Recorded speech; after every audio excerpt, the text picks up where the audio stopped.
3, 2, 1, start.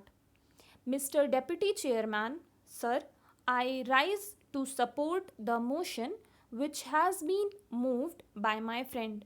As he has pointed out, oil is a very important element in the industrial development of any country today, and especially those countries which are in the process of development have found that if they were to base their industries securely on oil, the whole development is fairly quick, and that it is possible for them to get good returns in a short time.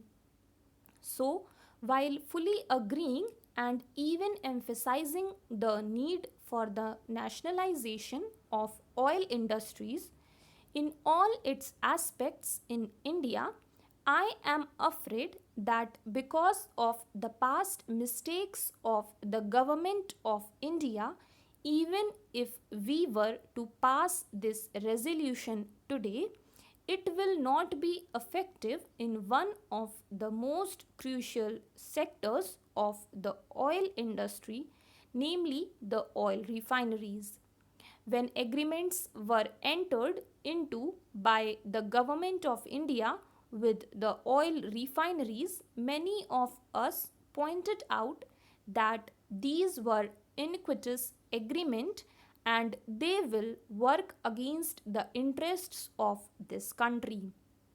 At that time, our voice was not heeded, and it was said from the side of the government that they had done all that they could to protect the interests of the country, and that the agreements marked a further stage of development in our economy.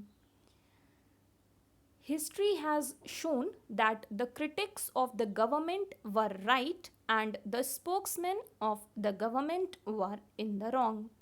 We know that the present minister in charge of oil is very anxious to see that the oil industry develops as fast as possible in the public sector, and he is doing all he can to see that the industry is so developed. He is also trying to see that the profits that are being earned by the distributing companies as well as by the refining companies are brought to some reasonable level. This house knows how difficult this task has become and how endless negotiations have gone on for years before any concrete results could be had. At first, we had only half decisions. Today, I do not know if any firm decisions have been taken. Decisions not only on the part of the government, but decisions which have been accepted by these companies, and whether the government even today is at all in a position to enforce these decisions on these companies. Stop. Thank you.